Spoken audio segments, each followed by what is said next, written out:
दीनावाना वाल्मीकि साहब ने ऐसी एक क्रांति की नींव रखी जिस क्रांति का आज हमने आंदोलन उत्तर प्रदेश में खड़ा किया। सोचिए, अगर पूना के ऑफिस में माननीय दीनावाना वाल्मीकि साहब बाबा साहब अम्बेडकर की जयंती के लिए छुट्टी के लिए संघर्ष नहीं करते तो माननीय काशीराम साहब इस मूवमेंट को खड़ा नहीं कर पाते। माननीय काशीराम साहब ने इस मूवमेंट को खड़ा किया कि कौन व्यक्ति है जो डॉक्टर अम्बेडकर की जयंती की छुट्टी मांग रहा है। उन्होंने पूछा कि आप छुट्टी क्यों मांग रहे हो, क्या करोगे? तो माननीय दीनावाना वाल्मीकि साहब ने कहा कि बाबा साहब अम्बेडकर हमारे महापुरुष हैं, उन्होंने हमें हक अधिकार दिलाए हैं। मैं उनकी जयंती पर, उनकी तस्वीर पर माल्यार्पण करूंगा, उनको पुष्प अर्पित करूंगा, उनका धन्यवाद करूंगा। जब ये बात माननीय काशीराम साहब के मन में आई तो माननीय दीनावाना वाल्मीकि साहब ने उनको किताब दी, एनिहिलेशन ऑफ कास्ट, यानी जाति का संपूर्ण विनाश। जब माननीय काशीराम साहब ने उस किताब को पढ़ा और माननीय काशीराम साहब ने जब सुबह कहा कि मैं उस किताब को पढ़ के इतना प्रभावित हुआ कि एक रात में मैंने उस किताब को 3 बार पढ़ा और उस किताब में लिखा था डॉक्टर अम्बेडकर ने कि जाति का संपूर्ण विनाश करना है तो आपको अपने बीच में पॉलिटिकल पार्टी खड़ी करनी पड़ेगी, एक सत्ता खड़ी करनी पड़ेगी, समाज को एकजुट करना पड़ेगा, तब जाकर के आप एक आंदोलन खड़ा कर पाएंगे।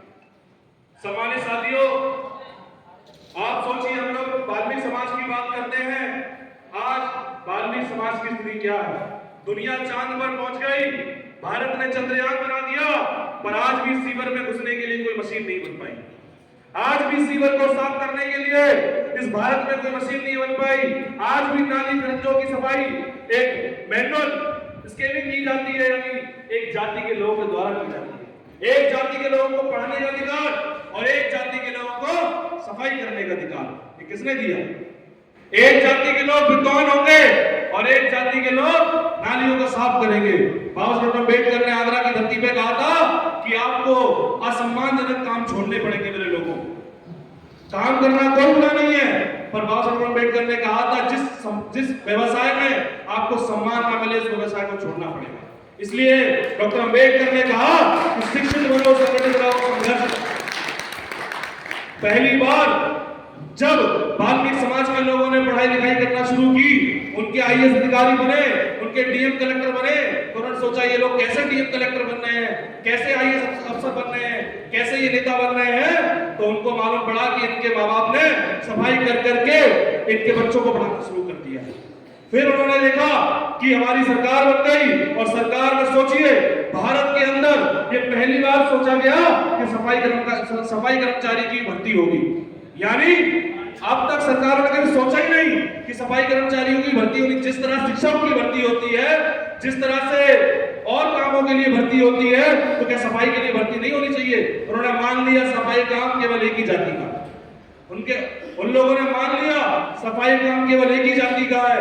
जब सफाई कर्मचारी की भर्ती हुई, हमारे लोग जब नौकरी करने लगे, जो 60,000 70,000 रुपए तनख्वाह पाने लग गए, तो उनके बच्चे पढ़ने लिखने लग गए, और बच्चे पढ़ने लिखने लग गए तो उन्होंने सफाई काम छोड़ दिया। तो उनको दर्द हो गया कि सफाई काम कौन करेगा, इसलिए उन्होंने ठेकेदारी प्रथा आपके बीच में लेकर आया। जो जिस काम को करने के आपको 60,000 70,000 रुपए मिलते थे, उस काम को आपको 7,000 8,000 रुपए में कराया जा रहा है, और आपके साथ बंधुआ मजदूरी वाला काम किया जा रहा है। आपके मान सम्मान को रोज ये लोग आंख दिखाते हैं और आपको आपके हक अधिकार छीन लेते हैं। इसलिए मेरे लोगों, बाबा साहब अम्बेडकर ने आगरा की धरती पर कहा था कि हमको असम्मानजनक काम छोड़ने पड़ेंगे। इसलिए मेरा आप लोगों से निवेदन है, अपने बच्चों को पढ़ाओ, पढ़ा लिखा करके जो दूसरे लोग करते हैं, जो अपने आप को उच्च जाति के लोग करते हैं, विद्वान बनाओ, शिक्षक बनाओ, टीचर बनाओ, डीएम कलेक्टर बनाओ, तब जाकर के बाबा साहब अम्बेडकर का सपना पूरा होगा। मेरे लोगों, मैं अपनी बात को यही विराम देते हुए आप सभी का धन्यवाद आभार करता हूं। और बाबू जगदेव प्रसाद कुशवाहा जी ने एक बात कही थी कि 100 में से 90 शोषितों ने ललकारा है, धन धरती और राजपाट पर 90 भाग हमारा है, इसका शासन 90 पर नहीं चलेगा, नहीं चलेगा। राष्ट्रपति और चपरासी की संतान, सबको शिक्षा एक समान, सबको शिक्षा सबको काम, वरना होगी ही धर्म। और सबको शिक्षा दे न सके जो, वो सरकार निकम्मी है, और जो सरकार निकम्मी है वो सरकार बदलनी है। आप लोग ऐसा फंड लेकर जाइए, तब जाकर के हम बाबा साहब अम्बेडकर, माननीय दीनदयाल वाल्मीकि और माननीय काशीराम सपने को पूरा कर पाएंगे। भाई एडवोकेट चंद्रशेखर आजाद जी के नेतृत्व में हम लोग 2027 में सरकार बनाएंगे। तो मैं आपसे कहना चाहता हूं, अगर हमारी सरकार बनेगी तो डिप्टी सीएम आपके वाल्मीकि समाज से ही बनेंगे, मंत्रालय भी हमारे वाल्मीकि समाज के लोगों को दिए जाएंगे। अब बराबरी की बात होगी, अब हिस्सेदारी की बात होगी, अब दान दक्षिणा की बात नहीं होगी। अपनी बात को खत्म करते हुए जय भीम, जय भारत, जय संविधान। धन्यवाद। वक्ता है हमारी आजाद समाज पार्टी के आगरा जनपद के, जिन्होंने विस्तार पूर्वक समझाया कि बाबा साहब अम्बेडकर ने किस प्रकार से आपको अधिकार दिलाया, किस प्रकार से माननीय दीनदयाल साहब ने एक छोटी सी चिंगारी से मतलब आपको ये अधिकार दिलाया कि बाबा साहब अम्बेडकर की जयंती पे अवकाश मिलता है। साथियों, हमारे बीच में कुछ दूर से चलकर साथी इस कार्यक्रम में शामिल हुए हैं। इस मंच के माध्यम से मैं उनका नाम लेना चाहूँगा। हमारे बीच में उपस्थित हैं भाई सतीश प्रधान जी, उनका भी बहुत बहुत स्वागत है। महानगर के जो कि महानगर के उपाध्यक्ष हैं, राज मेवाती छावनी विधानसभा के सचिव हैं, भाई प्रशांत वाल्मीकि जी, भाई वरुण वाल्मीकि जी, भाई चिराग वाल्मीकि जी, भाई ब्रजेश मौर्य जी, भाई अरुण चौहान जी, अरुण कुलदीप जी, अनिकेत जी, शिवम जी, सौरभ जी, तरुण जी, अभय जी, आप सभी लोगों का इस कार्यक्रम में बहुत बहुत स्वागत है। और हमारे बीच में शमशाबाद से चलकर आए हमारे मुनिया सेठ जी, हाथ भी खड़ा कर दीजिए, कौन है, आपका भी बहुत बहुत स्वागत है। भाई गौरव भाई जी, आपका भी बहुत बहुत स्वागत है। भाई मिथुन भाई जी, आपका भी बहुत बहुत स्वागत है। स्वागत है। हमारे बीच में आज की बैठक में उपस्थित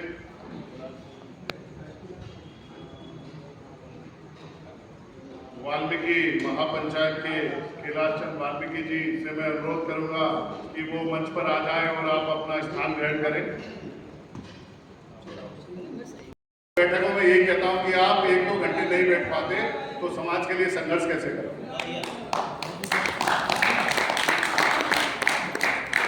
ये बहुजन समाज किसी एक जाति का समाज नहीं है, ये सिर्फ जाटव ही बहुजन समाज नहीं है या वाल्मीकि समाज भी बहुजन समाज नहीं है। तो हम लोगों को समझना पड़ेगा कि किस प्रकार से हमको जातियों में बांटा हुआ है। हम लोग सामाजिक संगठनों के माध्यम से अपनी अपनी आवाज को बुलंद तो करते हैं, लेकिन साथियों, जब तक आपका इस देश में प्रधानमंत्री नहीं होगा तो आपके लिए नीति नहीं बनाई जाएगी। जब तक आपका इस प्रदेश में मुख्यमंत्री नहीं होगा तो आपके लिए नीति नहीं बनाई जाएगी। जब तक आप संसद में नहीं पहुंचेंगे तो आपके लिए नीति नहीं बनाई जाएगी। जब तक आप विधानसभा में नहीं पहुंचेंगे तो आपके लिए नीति नहीं बनाई जाएगी। तो इस बात को भी हम लोगों को समझना पड़ेगा और वो साथ ही सब समझ रहे होंगे कि मैं किसके बारे में कह रहा हूँ। हम लोग बहुजन समाज के लोग हैं जो 85% हैं और जिसमें 6743 जातियां हैं। अगर एक ही जाति संघर्ष कर लेगी तो बाकी की जो जातियां हैं कैसे हम बहुजन समाज का निर्माण कर पाएंगे। तो इन सभी साथियों को मैं बहुत बहुत धन्यवाद करता हूं।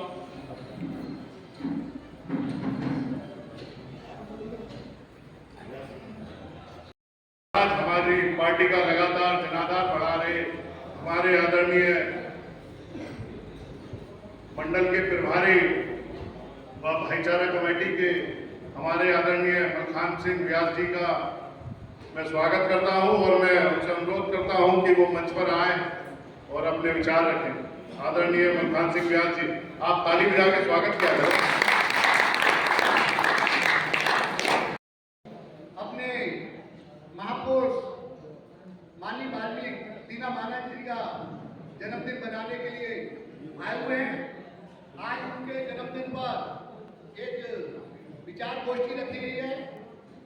मैं साथियों आपको बताना चाहूंगा कि आज हम लोग इस कार्यक्रम में उपस्थित होकर अच्छे मंच पर बैठे हुए हैं कि हमारे माननीय दीनदयाल जी की सोच का विचार था जो कि आज हम लोग यहाँ बैठे हैं। जिस तरह से मैंने पढ़ा है माननीय दीनदयाल जी को, उन्होंने हमारे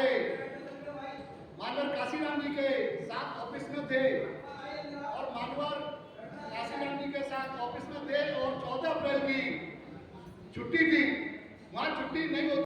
कहना चाहूंगी,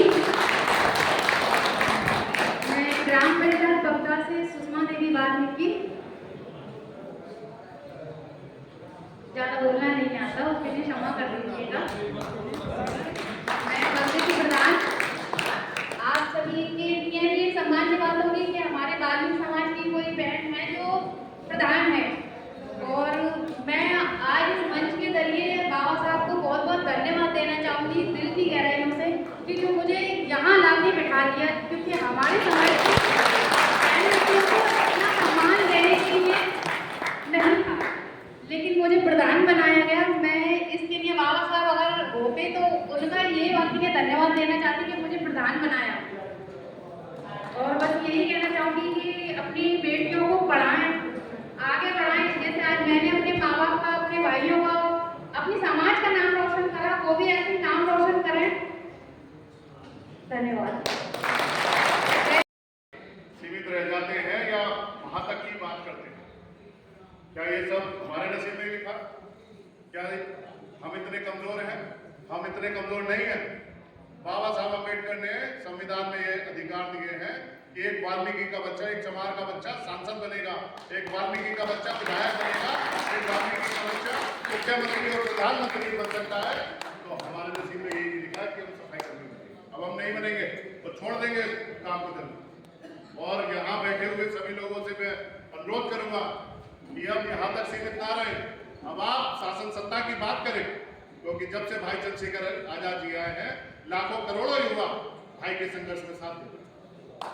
हमारे साथियों, समय कम है क्योंकि 2 बजे यहाँ अगला कार्यक्रम भी लगा हुआ है। समय ज्यादा न देते हुए अब मैं यहाँ उपस्थित हमारे मंडल के प्रभारी आदरणीय रामवीर करदम जी से भी अनुरोध करूंगा कि वो भी आए और मंच से अपने संक्षेप में विचार रखें। दीना नाना जी के योगदान को, देश में उन्होंने किए हुए कार्यों को जिंदा रखे हुए हैं। आज उनकी जयंती पर मैं आप सभी को बहुत बहुत बधाई देता हूं, और इतना जरूर कहना चाहूंगा कि आज हमारे वाल्मीकि समाज के लोग, थोड़ा अटपटा जरूर लगेगा कि अभी तक उनकी सोच नहीं बदली है। किसी के पास जाते हैं तो वो काम मांगते हैं किसका, कि हमें सफाई कर्मचारी की नौकरी करवा। उससे ऊपर उनकी सोच नहीं है। बाबा साहब डॉक्टर अम्बेडकर जी ने कहा था कि शिक्षित बनो, संघर्ष करो, संगठित रहो। जब आप अपने बच्चों को शिक्षा देंगे तो वो डीएम भी बनेंगे, इंजीनियर भी बनेंगे, डॉक्टर भी बनेंगे।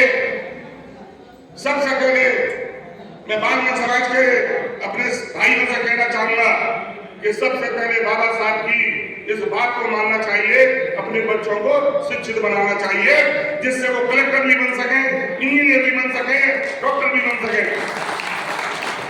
क्योंकि ये वाल्मीकि समाज का काम नहीं है कि सफाई कर्मचारी का काम करें। अरे जो दूसरे लोग हैं, जो 15% लोग हैं, या वही कलेक्टर बनेंगे, वही इंजीनियर बनेंगे, वही डॉक्टर बनेंगे?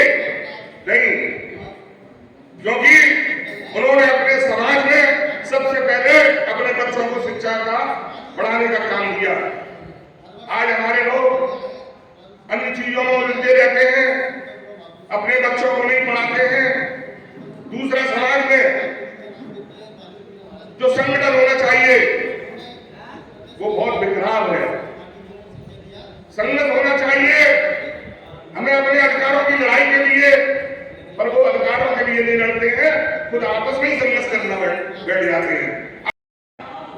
जी के राष्ट्रीय अध्यक्ष चंद्रशेखर आजाद जी, बाबा साहब डॉक्टर अम्बेडकर जी के बाद, माननीय काशीराम साहब के बाद, अगर 85% लोगों की अगर कोई लड़ाई लड़ रहा है इस देश के अंदर, तो वो हमारे नेता हैं चंद्रशेखर आजाद जी। अगर चंद्रशेखर आजाद जी का 2027 में आप लोगों ने हाथों को मजबूत किया, अगर हम लोग सत्ता में आ गए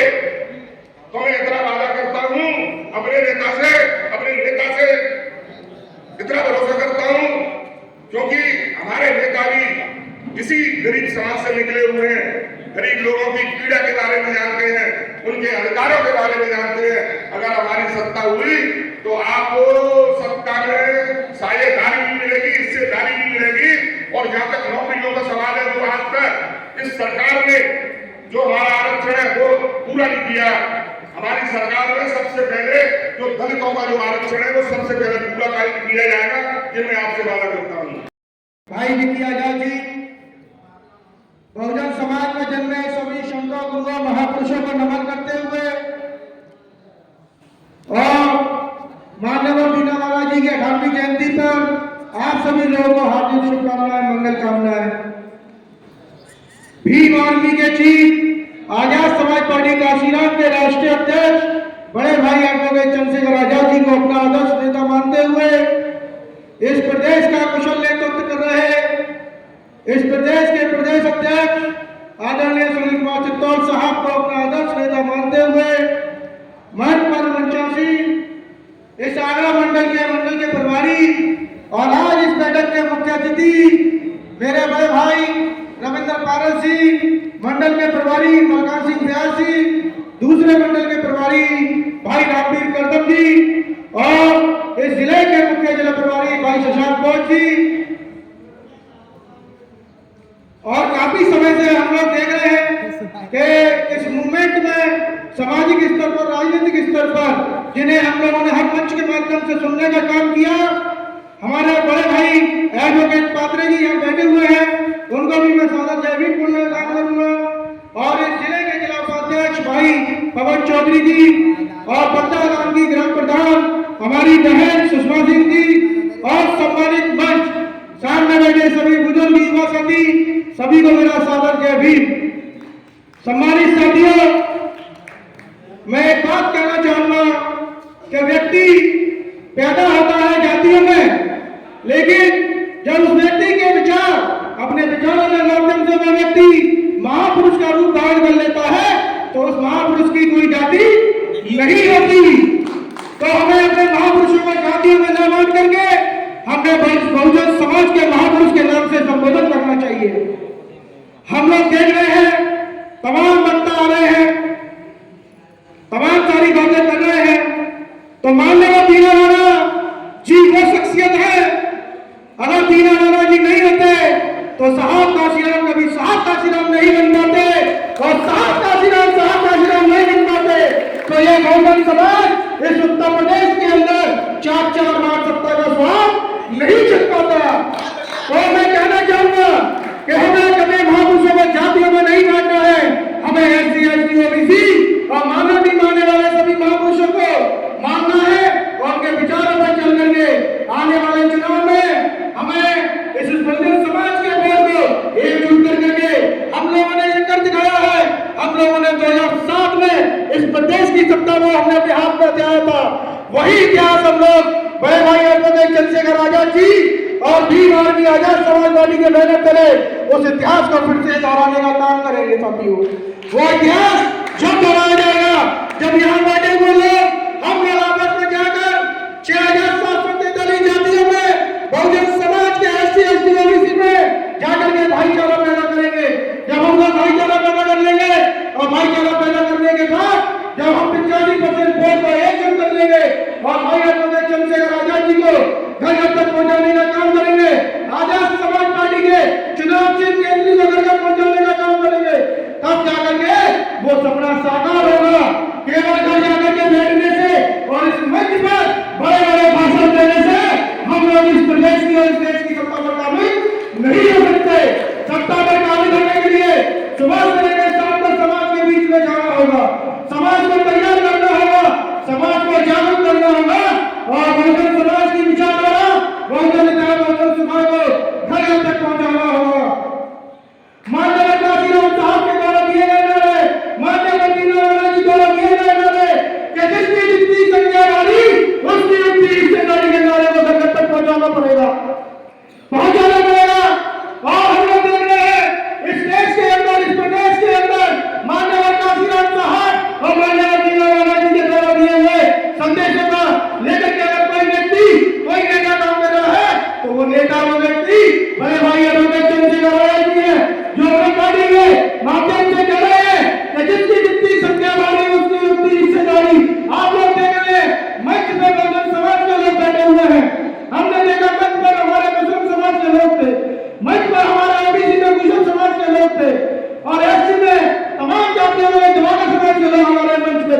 तो सोचिए, जब भाई एडवोकेट चंद्रशेखर आजाद जी बहुजन समाज के गुलदस्ते को बढ़ाने का काम कर रहे हैं, तो हमें निचले स्तर पर इस भाईचारे को और मजबूत करने की आवश्यकता है। जब ये भाईचारा मजबूत हो जाएगा, जब भाई एडवोकेट चंद्रशेखर आजाद जी की विचारधारा घर घर तक पहुंच जाएगी, तो आइए एडवोकेट चंद्रशेखर आजाद जी को 2027 में कोई ताकत और कोई ताकत इस देश के अंदर, इस प्रदेश के अंदर नहीं हो सकती जो भाई एडवोकेट चंद्रशेखर आजाद जी को 27 के अंदर मुख्यमंत्री बनने से रोक पाए। लेकिन उसके लिए यहाँ जितने युवा बैठे हुए हैं, जितने साथी बैठे हुए हैं, आप लोग बड़ी गंभीरता से बातों को सुन रहे हैं। इन बातों को अपने जीवन का, जो आप अपने परिवार को चलाने के लिए काम करते हैं, जो आप अपना रोजगार करते हैं, जो आप अपना बिजनेस करते हैं, उसमें से ज्यादा नहीं 2 घंटे का समय इस बहुजन मूवमेंट की विचारधारा में लगाइए।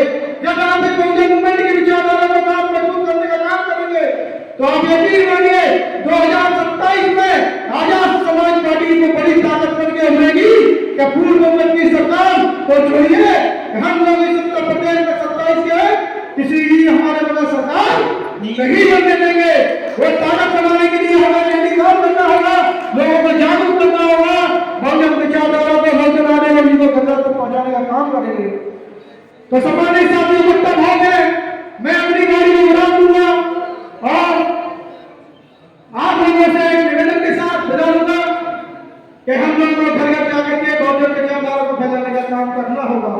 केवल हमारे अपने जागरूक होने से कुछ नहीं होगा, क्योंकि मानव काशीराम साहब ने कहा था कि मैं तो अकेला चला था,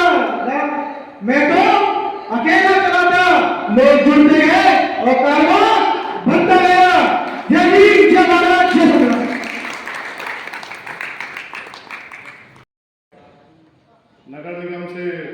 नगर निगम में बामसेव में रहे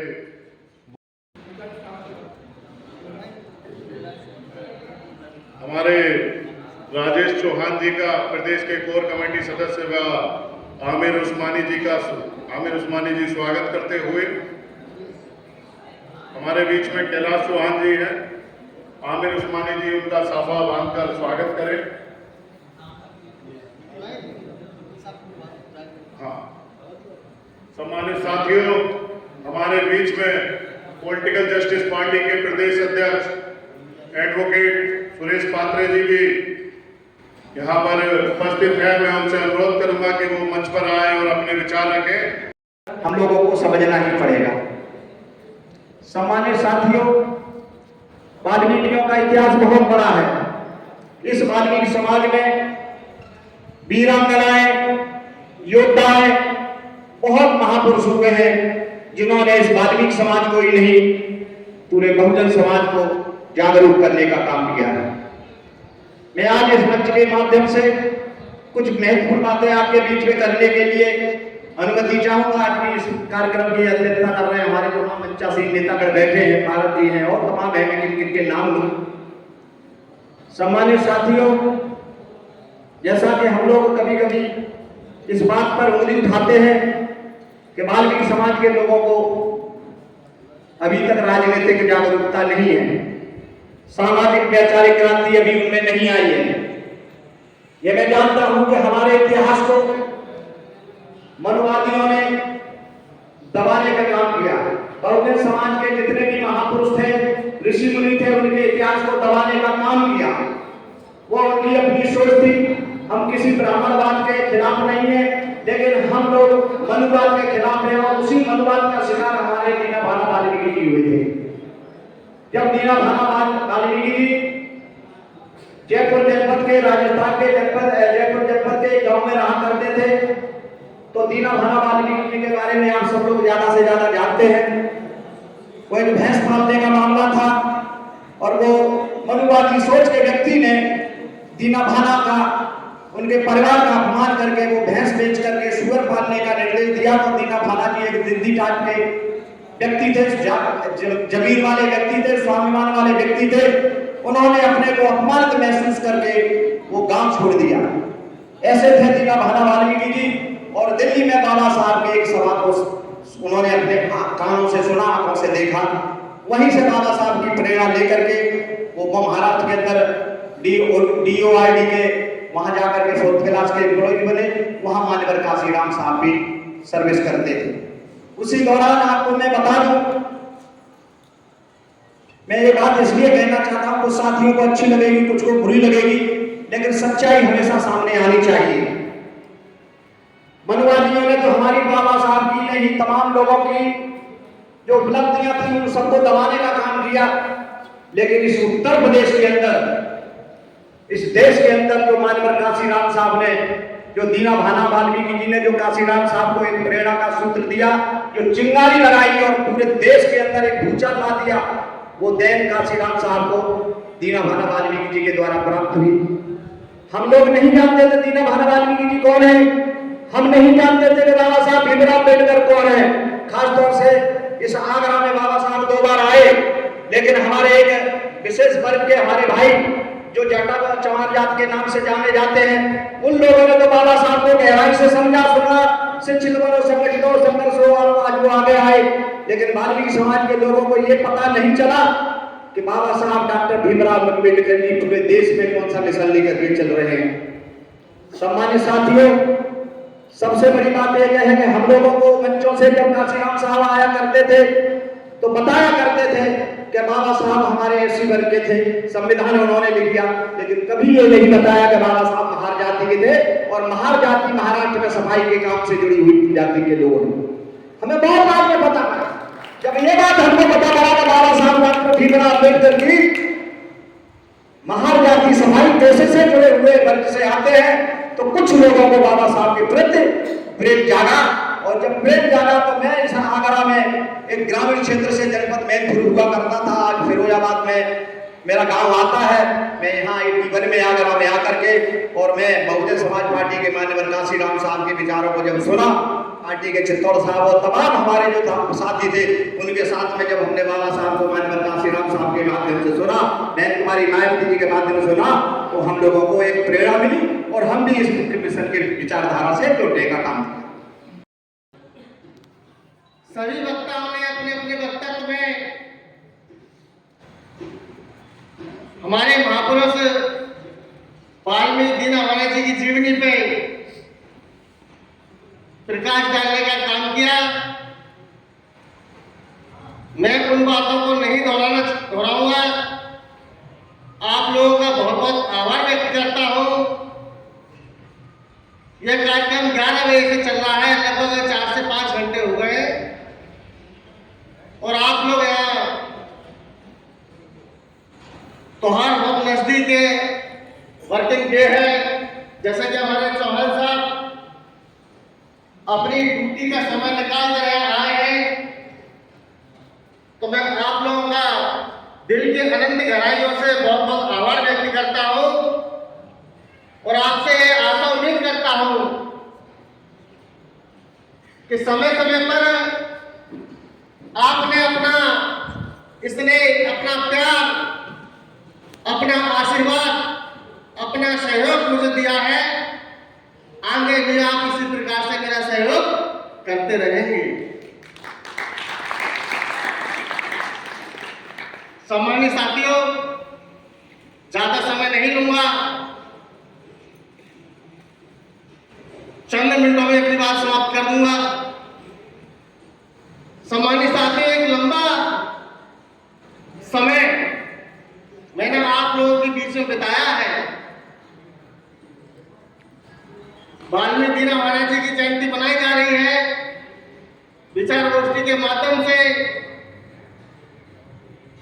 यह बात कहने में कोई गुरेज नहीं है। यदि वाल्मीकि दीना भाना जी माननीय काशीराम साहब को प्रेरित नहीं करते, बाबा साहब अम्बेडकर के बारे में उनको नहीं बताते,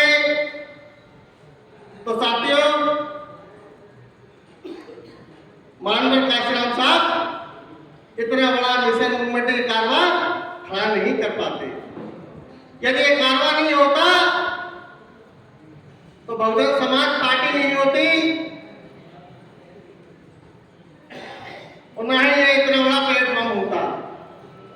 इसीलिए कहा जाता है अग्रिम क्रांति की मूल चिंगारी वाल्मीकि दीना भाना जी। साथियों,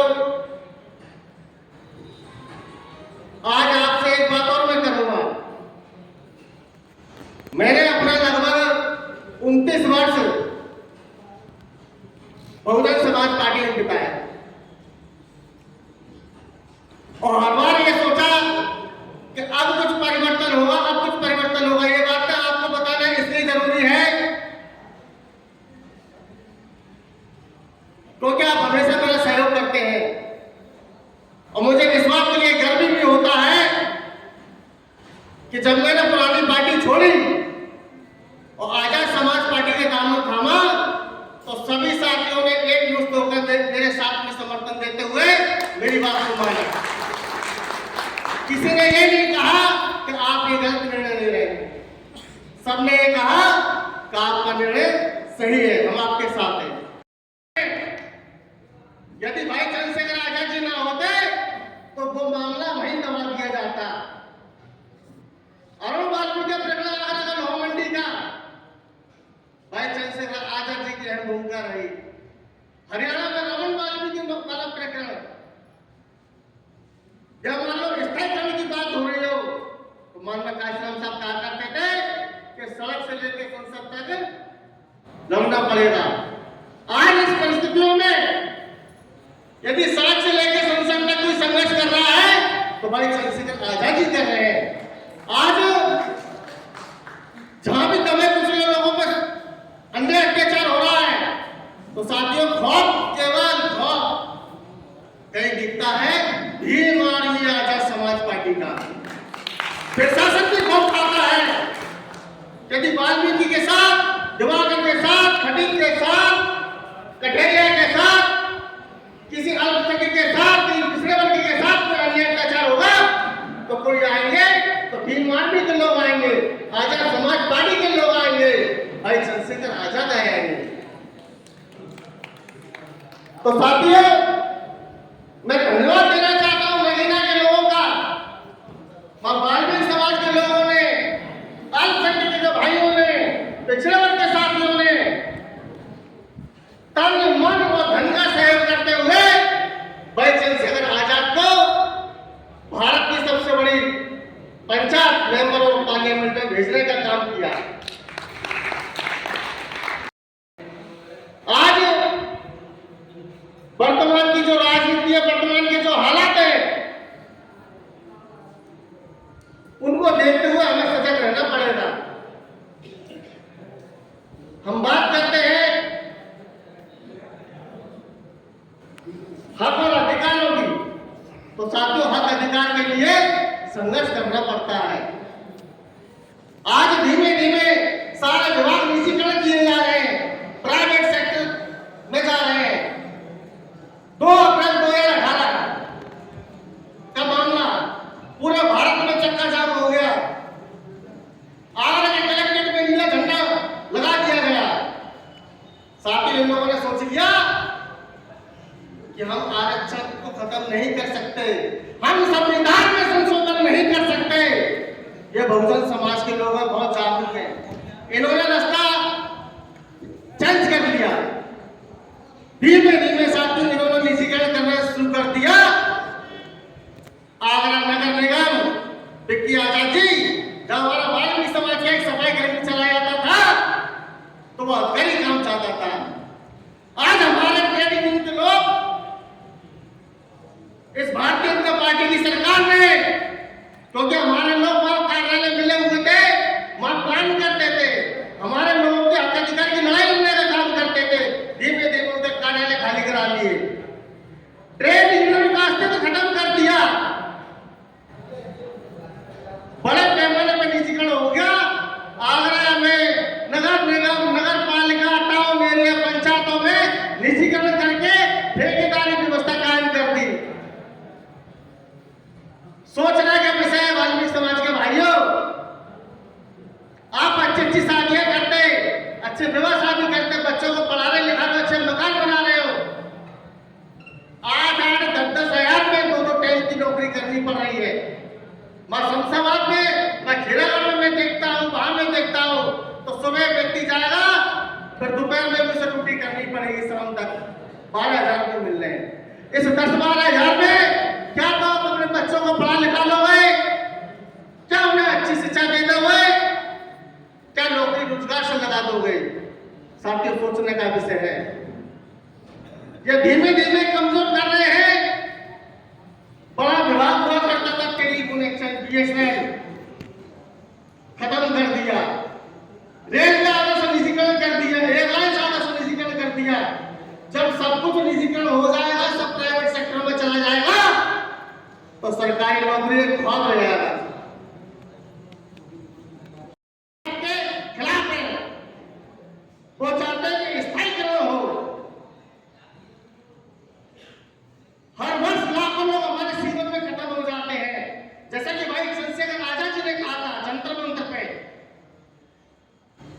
कि सीवर में, गटर में वाल्मीकि समाज के भाई हर साल कानून खत्म होते हैं, तब सुप्रीम कोर्ट की रूलिंग नहीं आती है।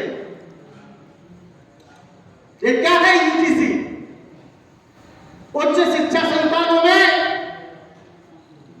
हमारे अनुसूचित जाति के बच्चों के साथ में, पिछड़े वर्ग के बच्चों के साथ में भेदभाव पैदा होता है, छूट की स्थिति पैदा होती है, उनके नंबर कम किए जाते हैं, जाति के नाम पर उनको प्रताड़ित किया जाता है। रोहित वेमुला जैसे आत्महत्या करने पर मजबूर होते हैं। किसी पार्टी ने, कोई पार्टी नहीं आई, केवल इस देश में एकमात्र नेता भाई चंद्रशेखर आजाद जी आए, जिन्होंने परवाह नहीं की, दिल्ली जैसे जो राजधानी है भारत की, चक्का जाम कर दिया। ये तो संभव ही नहीं कि हमें देखकर दुश्मन न जले, ये तो संभव ही नहीं कि हमें देखकर दुश्मन न जले। दुश्मन तो सदा जलते हैं, कभी दलित जन न जले, लाश अग्नि पे रखो कभी कंचन ना जले, हुक्म मेरे बाबा का था कभी संगठन न जले, कभी संगठन न जले, कभी संगठन न जले। साथियों, इसी में मैं एक चीज और कहना चाहता हूं कि बाबा जब दीना भाना जी का परिनिर्वाण हुआ उस समय पर लोगों ने 2-3 साल तक उनको कोई पहचानता नहीं था, ना कोई कार्यक्रम आयोजन किया। फिर मुझे ऐसा लगा कि मैंने क्या, अगर ये चिंगारी दब गई तो कैसे काम चलेगा। हमारे तो महापुरुषों को शुरू से ही दबाया जाता रहा है, क्या किया जाए, इसके लिए कुछ तो करना पड़ेगा। साथियों, तभी मेरे दिमाग में विचार आया कि अपने अगर महापुरुष को जिंदा रखना है तो हमें कुछ ऐसा करना पड़ेगा कि वो हमेशा के लिए जिंदा रहे। फिर मुझे ऐसा एक ख्याल आया कि क्यों ना मैं एक पुस्तक लिखूं उनके जीवन चरित्र पर। यह पुस्तक मैंने अब उनको जो है समर्पित करते हुए एक पुस्तक उनके जीवनी पर मैंने लिखी थी। ये पुस्तक जो पूरे भारत में, पूरा भारत का ऐसा कोई कोना नहीं है जहाँ पर ये पुस्तक ली गई है। हर भारत के एक कोने में हर व्यक्ति के पास लगभग ये मैंने पहुंचा दी है। साथियों, ये सब बाबा साहब की और माननीय दीना भाना साहब की देन है। इससे पहले अध्यक्ष जी, आप भी करा देगा वाला है।